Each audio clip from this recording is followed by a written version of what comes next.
All right, good morning. Welcome to our first Saturday session of Newman Portal Symposium. We have this morning Wayne Homren speaking on JSG Boggs. Wayne gave this talk a couple weeks ago in St. Louis, so we're going to watch that. And then Wayne is online with us for Q&A.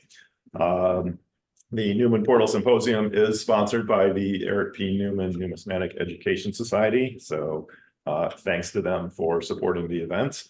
And we've been live this year at Central States with a series of presentations over 3 days. Excellent interaction with the audience and with the in-room attendees as well. So it's been great. All right, so with that, we will switch over to the video. Again, this is Wayne Homren speaking on JSG Boggs and his relationship with Boggs, as he knew him personally. So he is the man to explain all this to us. All right. All right, thanks everybody. Thanks for coming. I think you're going to find this a very fascinating talk.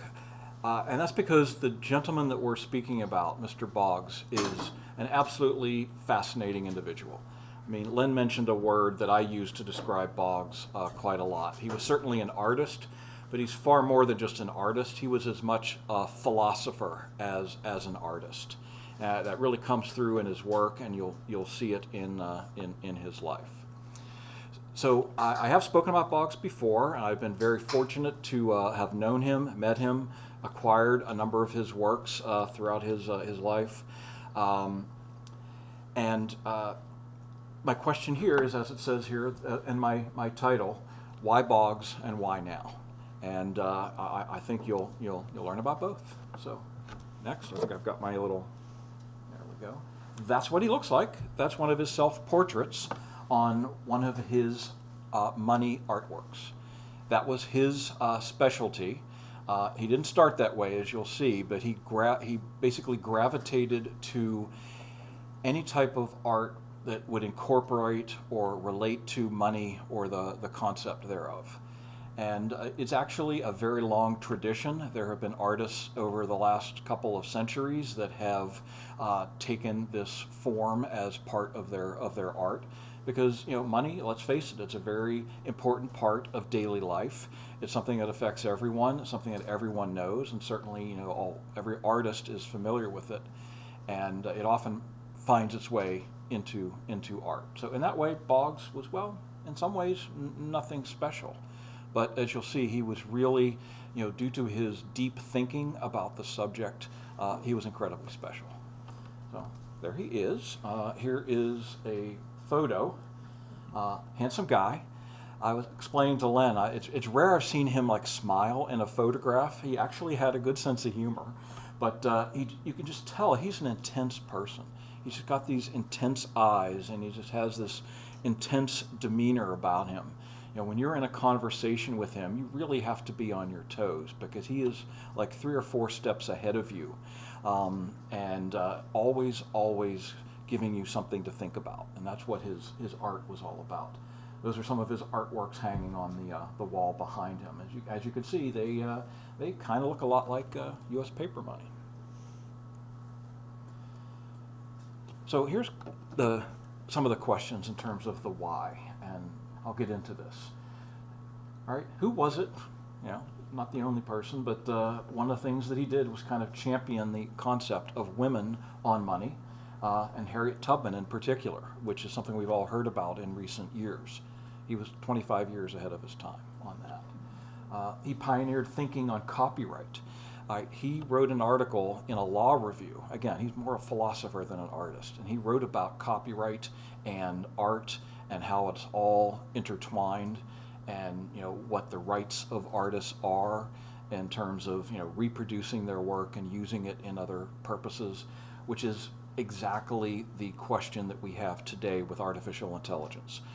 Generative AI can create new works of art for you in seconds, but it's often based on existing works by other artists. Well, how do you credit that? And how do those artists or their estates get paid for that work? right? That was something that he, again, was decades ahead of his time on. And the other thing about why now, right? Bitcoin, cryptocurrency has been very big for a number of years. And I didn't even know this until I learned this, a couple of years ago. But basically, the folks in the crypto community have adopted Boggs as the patron saint of cryptocurrency. And so he's kind of getting a renaissance now, even though he's he passed away in 2017. So, Moneta Electronica is another thing that we're gonna hear about, which is related to the cryptocurrency. So how did Boggs start? Like most artists, he came at this in a time, this was the 1980s, and of course Andy Warhol was quite busy and popular in those times. That's a Warhol on the right, where he did an abstract version of just the dollar sign. Well, something that Boggs got interested in, and he did this kind of independently, he was really fascinated with letters and numbers, especially numbers, and that's his number 5. Again, this was the 1980s. Everybody's experimenting with new types of art, and that was just his thing for a while. He did quite a number of these. I don't know how many he sold, but he was young and he was practicing, and every day he'd be generating some new art. But that was a phase he went through where he was very fascinated with numbers, and that kind of keys into the whole rest of his career. So his origin story, as it says there, it began in a donut shop. It was in Chicago.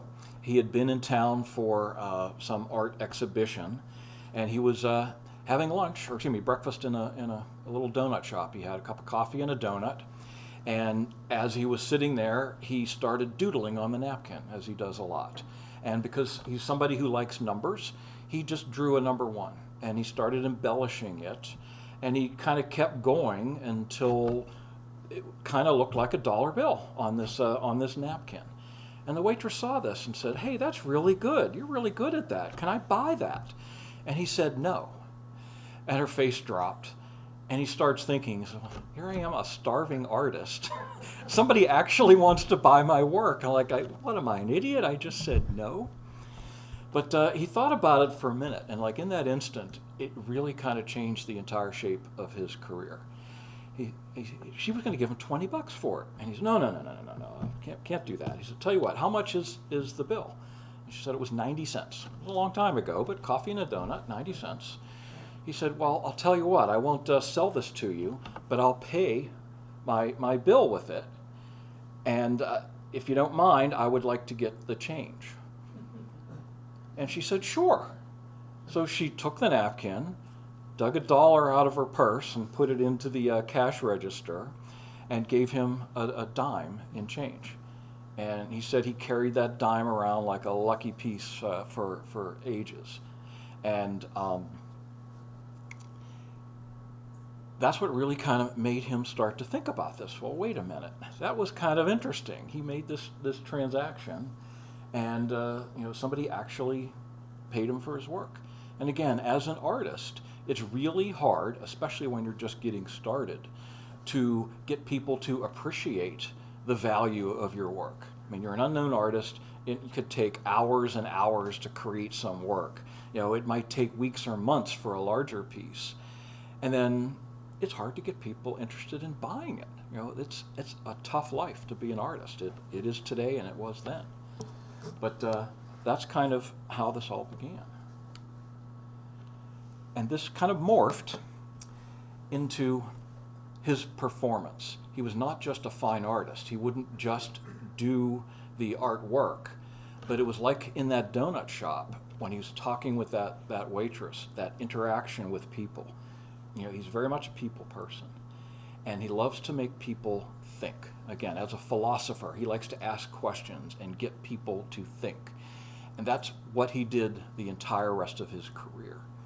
And his art was performance art. So this is my kind of jokey way of saying that. It's up on a stage, that's the performance part, and there's a piece of his art. Performance art. So it's not enough just to do the piece. He has to go out there in the world and find people to acquire his art. And that was the great fun. So just like in that donut shop, to him it became about the transaction. And again, he starts thinking about this, and he kind of came up with these rules. And the rule was he wouldn't sell his art, at least not his paper money art. He would only spend it. And when he spent it, he would expect to get the face value of that note. And he would want to get a receipt and the change for that transaction. And basically the artwork was the entire transaction. So he wanted to document this. And I mean, there's a number of books have been written about him. I'll talk about this at the end. There have been documentaries filmed about him.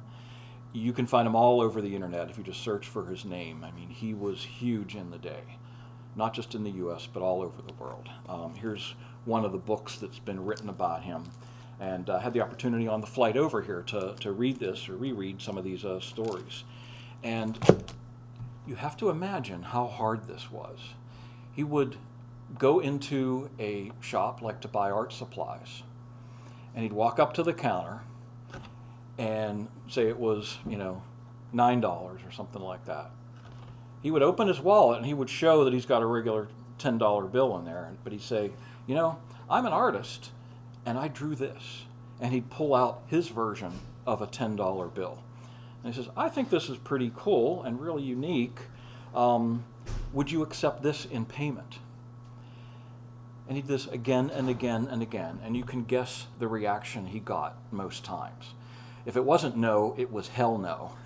And get the hell out of here, right?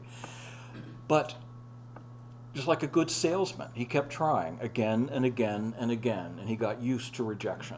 He really got into this patter with people, and he really wanted to make them think about the nature of money. Well, what is this thing that we use all the time, this $10 bill or $20 bill? Why is this one worth twice as much as this one? It's the same size piece of paper. What, does it have more ink on it? Does it weigh more? No, it's exactly the same. The only thing that's different is there's a number 2 instead of a 1 in front of a 0. Why in the world do we think that's worth more? And the same thing with $100 in the corner. That's worth 10 times one of these 10s. What's up with that? And again, he's a philosopher. He's thinking about this. And as Len said, people never think about this. We grow up with it. We use it every single day. And nobody really thinks it through. It's like, isn't this absurd? And that's what he did with his performance art, is he wanted people to think about this. And again, he would do this over and over, and he'd plan them sometimes, other times it's just spontaneous. Like he would go out with some friends, and maybe they'd sit around and have dinner and drinks at a bar or pub, and he would pull out of his satchel a $50 bill that was like 90% complete. And sitting there at the table, he'd pull out his pen, and he'd finish filling in the serial number and the date, and then he'd sign it. And then when it came time to pay the bill, that's when he would tell the waiter, I'm an artist. I drew this. I'm not trying to pass off a counterfeit. This is just my artwork. Look on the back, it's blank, right? And I just spent a lot of time with this. I thought it's really worthwhile. I wonder if you would accept this in payment. And again, almost always people would say no. Or, well, I got to ask the manager. And then you bring that manager out. And he'd look, yeah, that's pretty cool. But then he tells them, well, you have to give me the receipt and change. And the manager, oh, I don't know about that. And like, oh, maybe we have to talk to the owner. Yeah, I don't know. Nobody wants to take responsibility. Everybody is flustered. But again, he's making everybody think about this. What is the actual nature of money? Why the heck is this piece of paper worth anything to anybody? And again, his work was always very different from the actual paper money. At first glance, yeah, it has a lot of the same elements, but you don't have to look very far to see that it's different. All right, I'm going to advance this. Here's a larger version of that $1,000 bill. Well, it's got the serial numbers and the person, and it kind of looks like that. But who's the signature?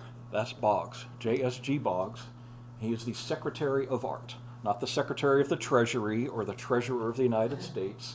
He is the Secretary of Art.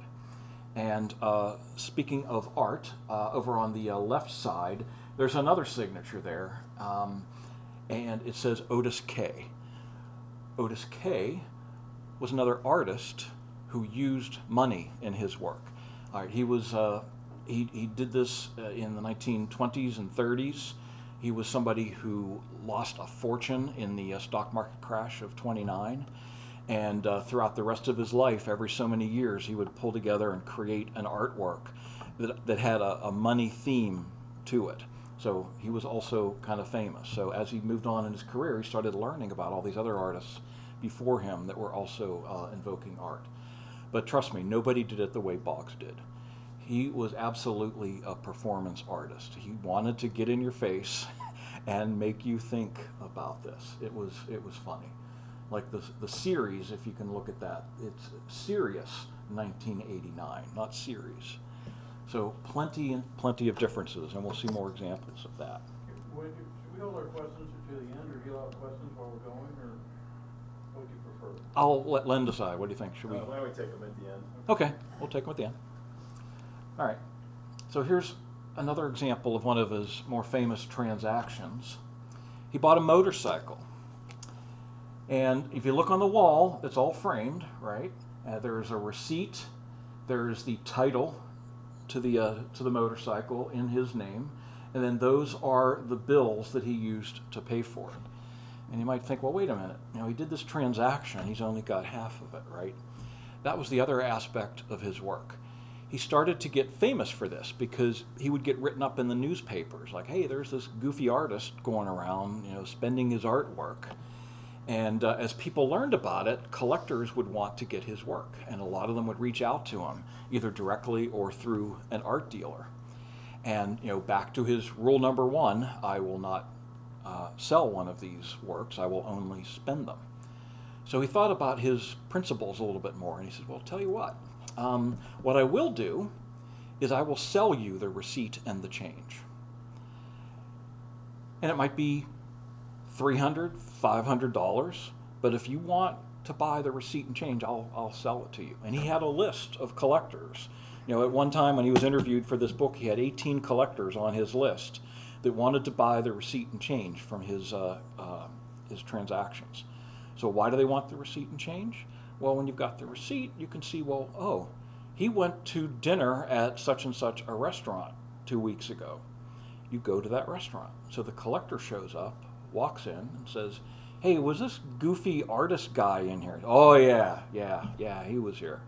And he tries to find out, well, I heard he spent one of his notes. Who ended up with it? Sometimes it was the waiter or waitress, the bartender, or maybe the manager. So he'd go talk to that person and confirm that they had the piece. And then they'd offer to buy it from him for multiples of the face value. So Boggs kind of spent this note for $50. And the collector comes in and said, I'll give you $500. And that really, again, that makes the person think all over again. I mean, they were confronted with this decision and they said, yeah, I guess that's kind of neat. Yeah, I'll take that. So now they've got another decision to make. Do I want to sell it or not? Because, kind of the last rule of Boggs is the complete artwork is the entire transaction. So you want to have all of the pieces and all of the documentation, and that's what you put on the wall. Right? There are museums in Europe and other places that have pulled together these transactions, framed them, put them right on the wall. That's what makes him so special. He did this not in the US, he did it in England, he did it in Australia, he did it in Switzerland, in Germany. I mean, this guy got around. He was all around the world. Here's one of the notes that he made when he was in his time in England. Of course, there's Queen Elizabeth II, and his signature there as the chief cashier. If you take a close look, you'll notice that the serial numbers do not match. That was one of his trademarks. He would always mismatch his serial numbers. Because actually, once he started to get a little bit famous and people wanted to buy his work, there were people that counterfeited his work. There were people that would kind of make their own and try to pass them off to art dealers as Boggs works.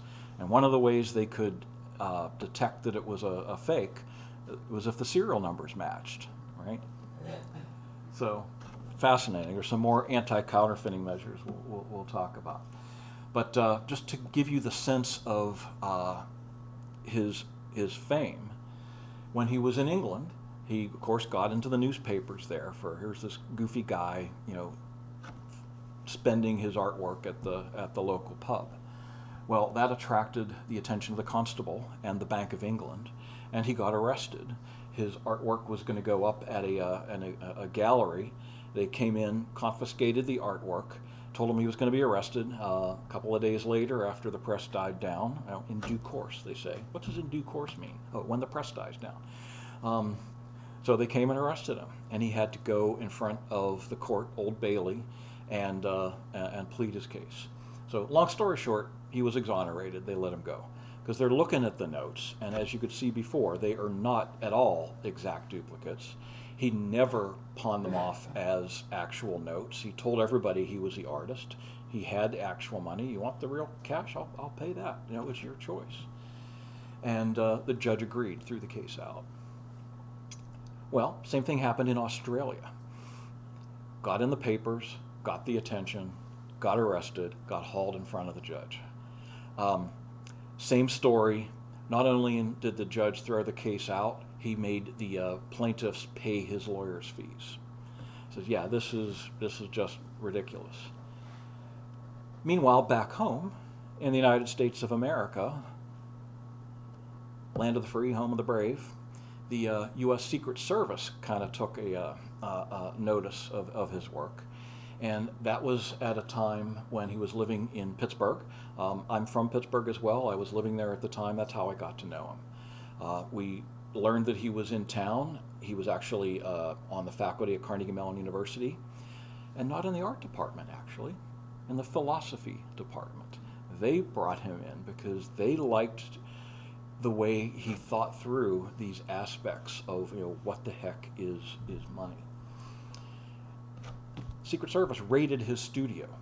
They took all the artwork they could find, all of his records, one of his computers. They just took everything. Long story short, they never prosecuted him, but they never gave his stuff back either. And he was working basically the rest of his life trying to get that stuff back from the U.S. government. They wouldn't do it. So that's how he got in the newspapers a lot. And of course he made it into the numismatic press as well, Coin World, Numismatic News. That was how I initially learned about him. And but it was so interesting to get to meet him. He agreed to come and give a talk to our club. It was the Pennsylvania Association of Numismatists, or PAN. And he came and talked at our banquet. He came into the show in the afternoon. Another one of his examples, one of his notes from Switzerland. You can see the quality of his artwork. I mean, he really, was technically capable of this. So I met Boggs. I had a chance to go to his studio. That's where this photo was taken. I wrote up an article for The Numismatist, and it was my encounter with him. He gave me a call, and he said, hey, I want to thank you for that book you gave me. Since I'm a bibliophile, I had a lot of books, and I thought he would be interested in a book about specimen paper money, about paper money that didn't actually come to be, but it was like made as a design to get the approval for the design. Take it around to Congress and Treasurer, and they could approve it. So he liked that book, and he said, let's meet for lunch. There's something I want to show you. So I met him for lunch, and he says, well, here's what I want to show you. And this was it. Long story short, I bought it from him. And again, it was a performance all over again. I didn't think of this. I had no idea what to pay for this. And he said, tell you what, you write a number on a piece of paper, I'll write a number on a piece of paper too. And now I'm sweating. I mean, this is part of the performance. He does this to everybody. He does it to everybody. He loves it. And I'm thinking, oh my, I know he's an artist. He spent a lot of time on this. I should pay a big number. But it's like, well, I don't want to pay a big number. I'm a coin collector. We always bargain. I try to get the price down, you know. And then I'm thinking, well, how much do I actually have in my bank account? I don't want to bounce a check. And I finally picked a number, and we exchanged our little pieces of paper, and he said, well, it's at the low end of what I was looking for, but okay. So I bought it. I sent him a check, and this is what I got. And it was his version of a specimen note in the style of an 1880s U.S. paper money. So there's his big 5 again. Remember, he started with numbers. He loves numbers. There's his big 5. You can look really close. It's a series of 1993. That was the year that we made this little transaction. And he knew that I was into computers, and he was too. He was very advanced in terms of using computers with his work for those days. And the gentleman there who's depicted is Moneta e Electronica. Now, moneta, of course, is the word for money. And he was basically getting into the idea that, you know, someday a lot of this will be electronic. And that's one reason that the Bitcoin and crypto people kind of have adopted him as their patron saint. Because again, there's some quotes of his about what actually is this worth? Why is this worth anything? Why does anybody care? What makes this worth anything to anybody? Again, his philosophy, getting people to think about that. So we go from like silver and gold to pieces of paper that say, well, I'll pay you in silver or gold, to pieces of paper that are not payable in anything. They're payable in other pieces of paper. You know, and now you make a transaction, you know, I wave a plastic card and it sends something to a computer somewhere, and it changes a number in somebody else's computer, and it comes back and changes the number in my computer. Nothing physical actually changes hands, but we all do this every day. There's nothing physical about that. It's just some bits somewhere on a server.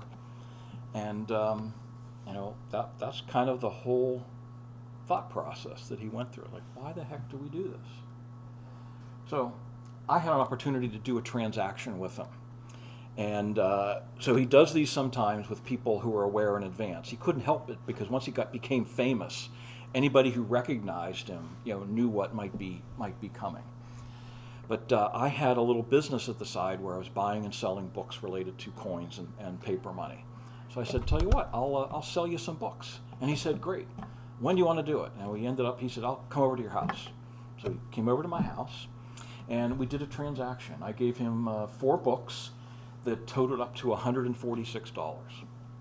And he gave me 3 Boggs bills, $50 Boggs bills, $150. So now we got to do the math. 150 minus 146, I owe him $4 change. So I had to give him 4 $1 bills. And that was the complete transaction. Those are 3 of the books, all about counterfeiting. Again, I figured he would enjoy these. And the 4th book, before I get into that, here's an example of an earlier artist. I mentioned Otis Kay. Well, even earlier than Otis Kay, William Harnett. This is his still life, very realistic depiction of an actual note. Of course, it's in acrylic, or excuse me, in paint on board. No one would ever suspect that as an actual counterfeit. You know, he couldn't pull that out of his pants pocket and pay his bar bill with that. But the Secret Service confiscated that work. This was in the 1880s. So it was just a fascinating parallel that when Boggs started, he had no idea of these earlier artists existing. So that's why I decided the 4th book would be this one, called After the Hunt. That's the name of this artwork by William Harnett. And his style was what they call trompe-l'oeil, which is basically heightened realistic, extremely realistic. I mean, this would be hanging in a museum or a gallery, and people would walk up to it and try to pet the rabbit. It was like that realistic. So that's the 4th book, and you can see over there is a copy of the receipt. My business was called Rebellion Numismatics, and I made it out, listed the 4 books, 146. And then Boggs took my receipt pad and he sat and he wrote the serial numbers of all the notes. That's how he documents the transactions. Those are the serial numbers of the $1 bills, his signature, you know, and that green blob, that's his thumbprint. He carried around an ink pad, and he would put his own thumbprint on it. Again, that's one of his anti-counterfeiting measures. So there's one of the notes. There were 3 of them. And this one, I am the treasurer of the unit. So there's my name. He wrote that in there. He had these already made. There were a series of about, I think, 20 of them made. You can see Salinas Arts Center in Kansas. He made these as part of a performance that he was giving in Kansas. And he had a few of these left that he hadn't spent yet. So I got them. And even under the series, you can see it's like 1/3. That means this is note number 1 out of 3 for that transaction. And they were all annotated that way. Let's take a look at the backs. Okay, there's the 3 notes. This took a while. He was at my house for a good bit because he was on the back of each of these. He had already, before he cut up the paper where he had printed them out on, he had done these different counterfeiting measures, these stamps. It's kind of like an indented bill from the colonial days. That was, he would keep the originals in his file, so if anybody ever came back, he could line up that note with the original in his file and see if it was a counterfeit or not. And there's his thumbprint again, and other stamps, and the name of the artwork after the hunt, and his signature on all of those. I mean, before he decided to go all in on art, he was in school for accounting. And it made sense. He was like very meticulous about this. He just had way more fun with art. So the next year, the Bureau of Engraving and Printing was designing a new $100 bill. And this magazine, Worth magazine, I don't think it exists anymore, but it was one of your high-end finance magazines. They decided to do a contest, and they invited artists to give them their designs for a new $100 bill. So he decided to have fun and submit one. And this was it. And he won. That's his version of a $100 bill. I mean, it's beautiful. Beautiful. We don't have that kind of color in our currency. And he decided that it was time that not only a woman, but perhaps a woman of color, somebody like Harriet Tubman, should be on U.S. paper money. And he chose to depict Harriet as a girl. So there she is. There's his name there, spelled out, James Stephen George. We hadn't mentioned that before, James Stephen George Boggs. His signature, Treasurer of the U.S., 1984. Now, that was it turned out to be the first of many. I'm sorry, this was just from a few years back when the Treasury finally announced the plan to put Tubman on the $20 bill. I know we're still waiting for that, but someday it might happen. And he was like 22 years ahead of his time with that idea. So I mentioned this was the first of many. Once he did this one, he decided he was going to do a whole series of notes. And this was more his fine art. He would not spend these, but these were things that he would create on commission or sell directly to collectors and galleries. This was a limited edition set of 10. And he had 6 different ones, one for each denomination. He had a 1, a 5, a 10, 20, 50, and the 100, which is the Harriet Tubman note. This is another one. First female president, again, depicted as a girl. Treasurer of the United States, not treasurer. That's the actual name of the treasurer at the time, Mary Ellen Withrow. And again, lots of things that are very different, but nice piece of artwork. All right, let me back up. So I ended up purchasing that set from him in advance, and that's what you see on exhibit out there. I'm told there are only 2 complete sets anymore. The others have been broken up, so I'm really glad that I stuck it out and have that. But I absolutely love that Harriet Tubman note. I think that's just an amazing piece. So I said he was a philosopher, and he actually wrote an article in the Chicago-Kent Law Review in April of 1993. And this is getting into where we are today with artificial intelligence and copyright. I'm not going to read all this to you, but it was a monograph. It was fairly lengthy, several pages, but not like a whole book. And here he's comparing, using a poem as an example of copyright. A poet writes it, well, I can read it.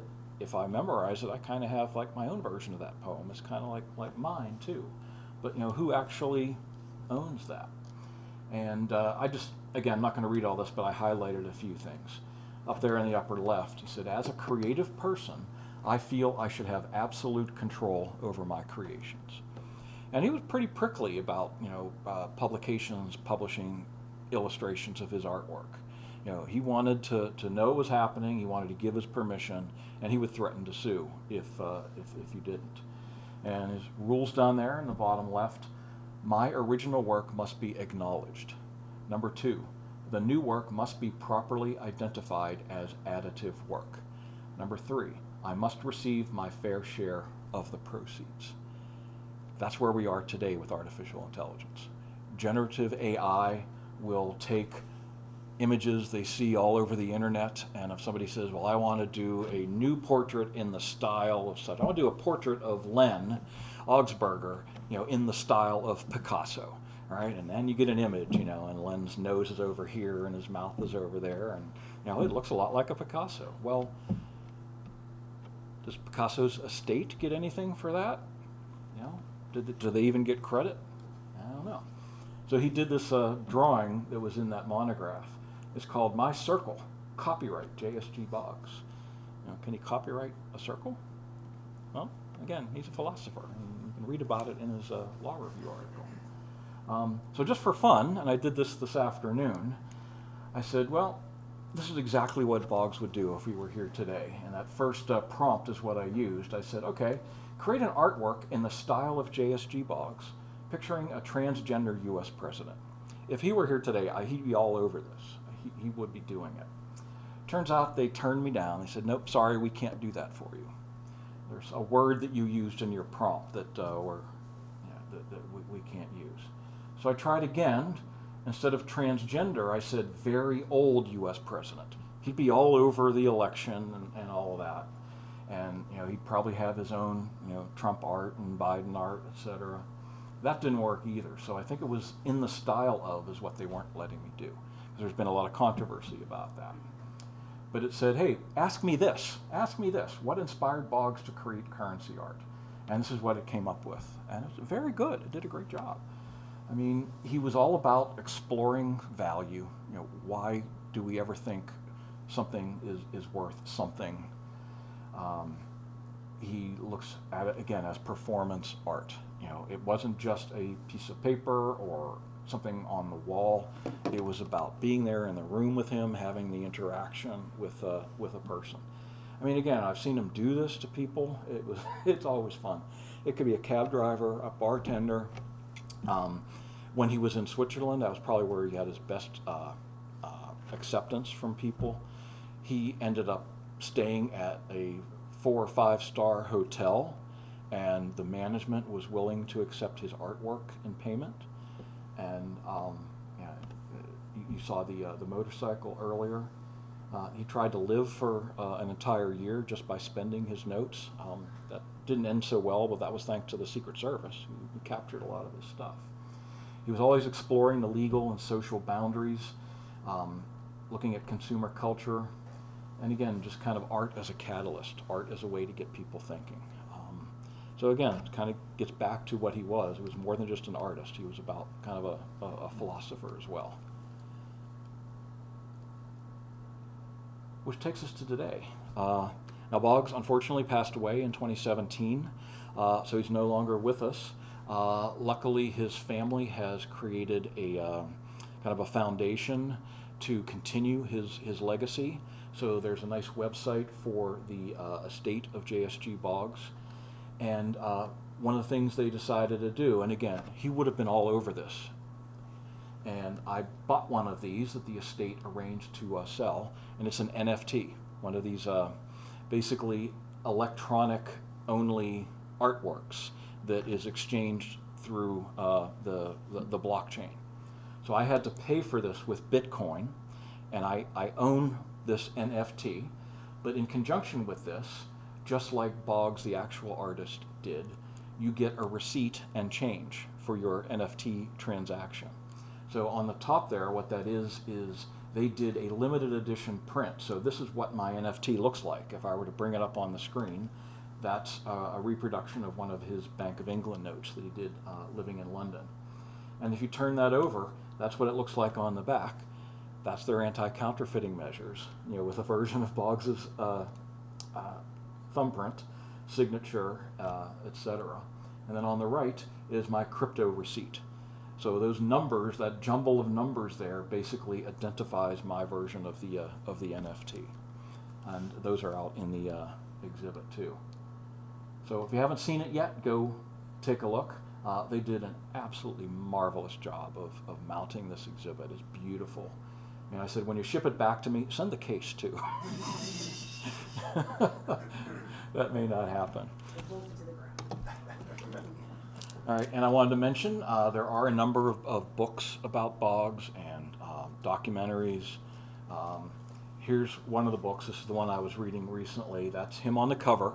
And what's really interesting about it is that image was not actually done by him. It was done by another guy, a guy named Tom Hipshin.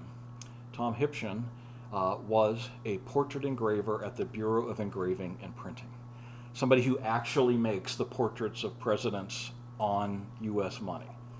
Now, the BEP might not have looked too kindly on his friendship with Boggs because of the Secret Service, but they were good buds, and in fact, they were both present when I bought this book, and I was delighted. It's been so long since I opened it. I had it signed by Boggs and Tom Hipshin at the show, so really, really delighted. And you might have a hard time finding his artworks, but you can find these books. They're available online, so I'd highly recommend it. It's a very quick and interesting read. So just to wrap up a little before we get into questions, some of the other books, one of the first written about him was a guy named Lawrence Wechsler. He wrote articles for, I think, The New Yorker, and kind of profiled him a couple of times, and then that grew into this book. The Money Man is a film by Philip Haas, one of the documentaries about him. They kind of took a camera crew and followed him around as he was trying to spend his work. There's an exhibit catalog of his work. And again, there's the numismatist article, which is available, of course, on the Newman Numismatic Portal. There he is, shortly before he passed away. I lost touch with him over the years. I mean, I got married, had kids, and wasn't buying art or coins or anything for the longest time. I guess he didn't like gray hair, so he became blonde. But he's got that same intense look. It was just again, an intense guy. Very intense guy. He called me out of the blue like a few months before he died, and I was delighted to hear from him. Because you could just sit and talk with him forever. I mean, he was the kind of guy that you could just go out and have beers with. I mean, literally, we did this. I mean, one night he did a small exhibit at the University of Pittsburgh, and I bought a piece from him. And then he said, "Hey, everybody, come on to the bar afterwards." And like everybody who was there at the exhibit, there was like a dozen people at the end of the night. We all went to the bar and we had drinks with Boggs. Then it's getting to be closing time, and like an idiot, I said, "Well, we could come over to my house." So we got into a couple of cars. We were down to like 6 people at that point, and he drove over to my house and drank some more. And I'm like, "Oh, I got to go to work in the morning. This is not my kind of life." But of course, Boggs loved it. He was a really handsome guy, and I don't think I met him when he didn't have a different young woman on his arm. I mean, they were just all over him. Just such an intense kind of guy. As I said, he passed away. New York Times did a great bio on him.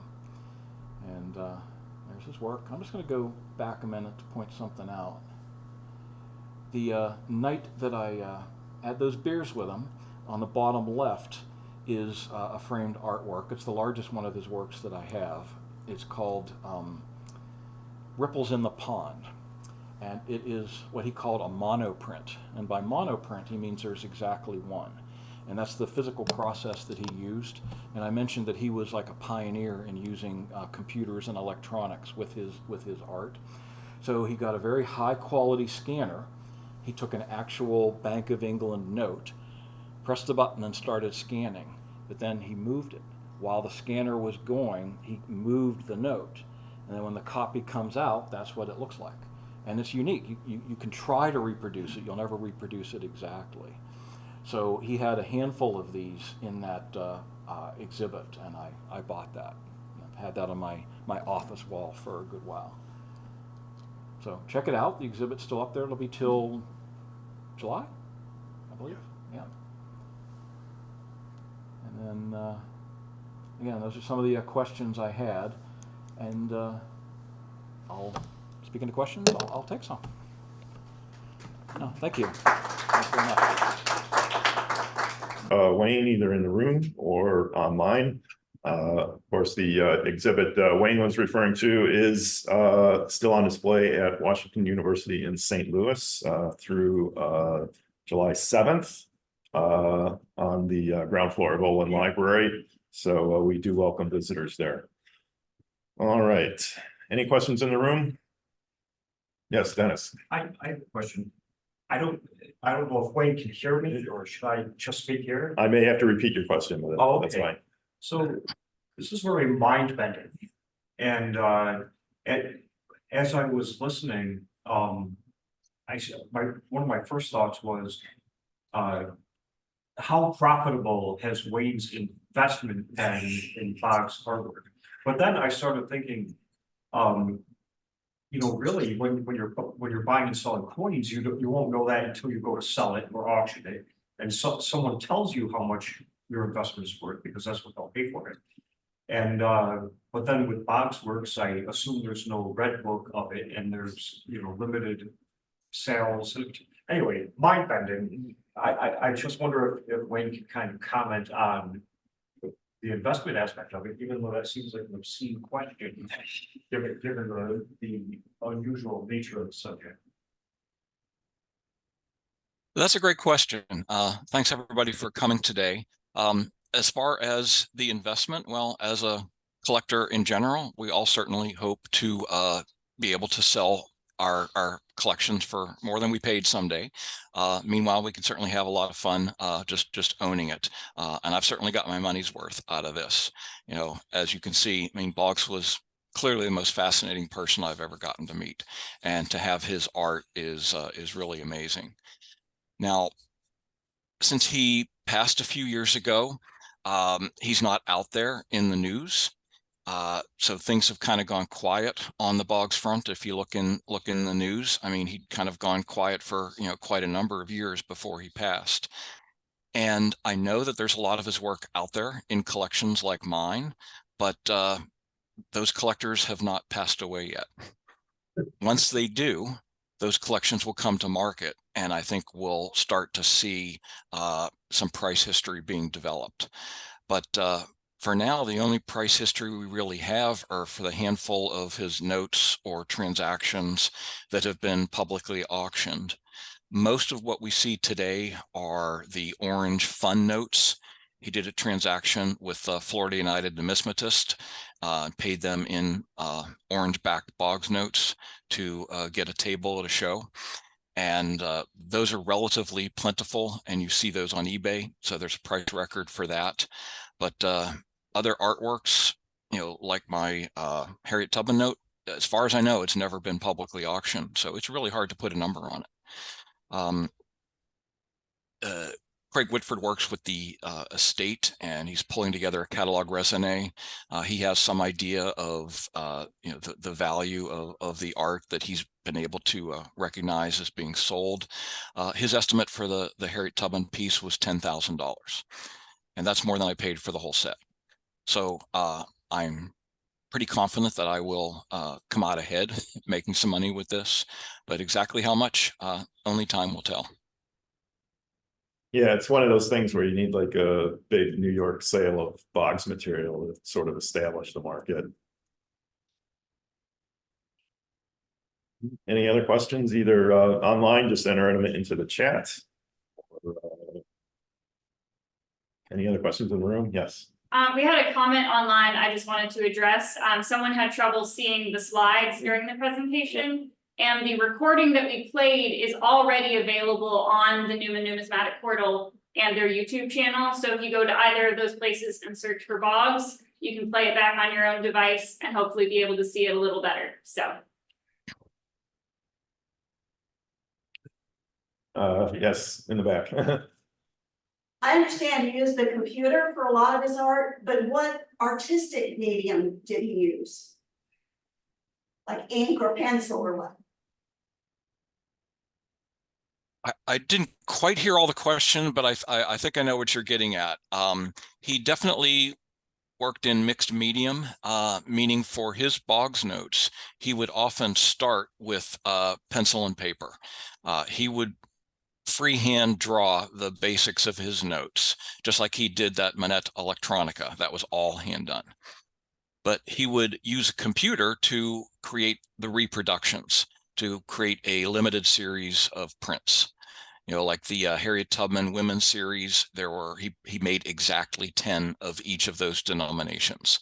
And for the notes that he spent, his Boggs bills, he would make a limited edition, like those Salina, Kansas notes. Those were an edition of 20. So what he would do is he would draw an original freehand, then he would scan it in at very high resolution, and then he would tweak it on the computer. And again, he was a real pioneer at this. You're talking the 1980s. I mean, the equipment that he used was probably paid for by Carnegie Mellon University and was very expensive at the time. You know, now all of us have a scanner we can buy for a few $100. But, you know, back in the day, this was pioneering. So he would make some adjustments. Then when he's ready to print it out, he would print out exactly how many he intended for that, you know, for that series, and he would destroy the original files. So that's how he would guarantee that there would not be, you know, more duplicates created.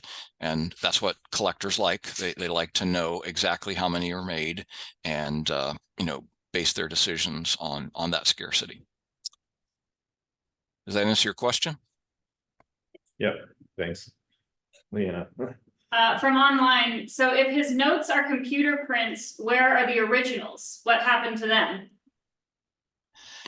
Well, as I mentioned, he said that he would destroy the files, and I believe him on that. He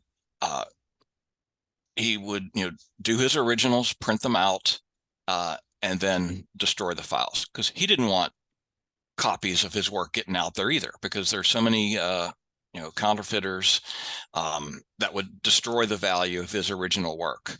So he had a good incentive to destroy those files.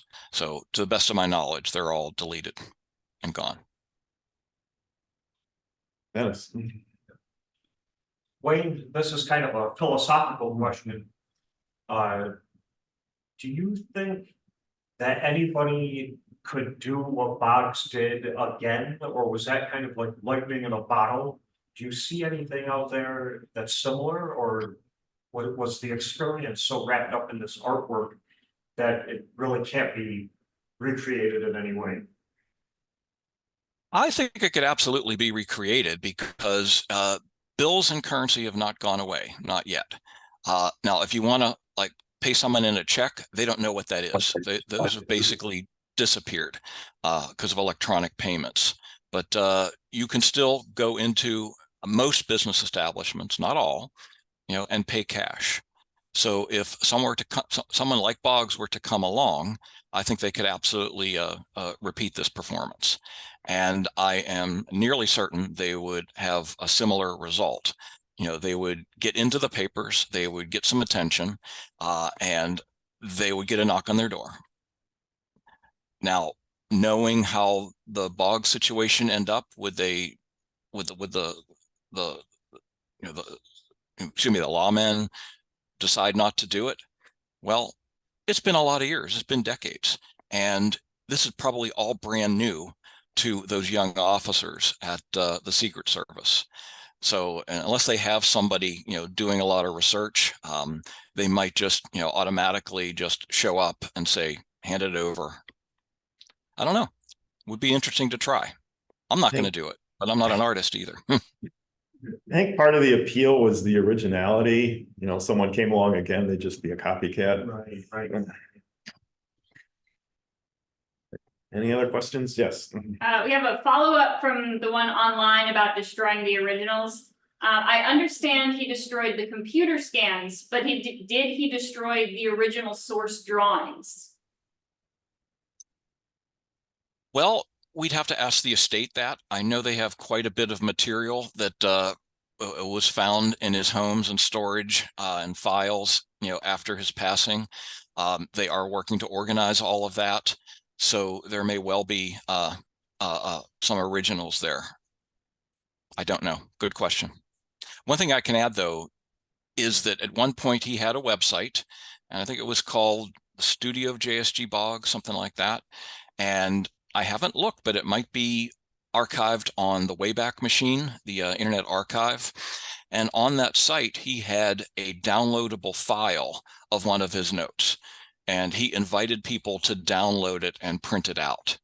And like, I'm sad to say I never did that. I was like, oh, I'll get around to that. I'll get around to that. And I never got around to it. And his original site is gone. But some people may have downloaded that file and printed one out. In fact, I remember in St. Louis now, I think it was, well, I won't name a name, but somebody mentioned they did print it out and took it to him at one time. So I don't know if that person has the original electronic file that he used to print it out, but he does have one of those notes in hard copy. Yeah, the digital file's got to be out there somewhere.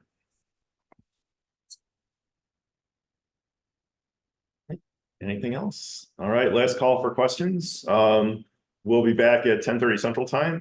Pierre Fricke will be presenting on counterfeit Confederate paper money. So look forward to that. All right, we'll wrap it up and see you back again at 10:30 Central.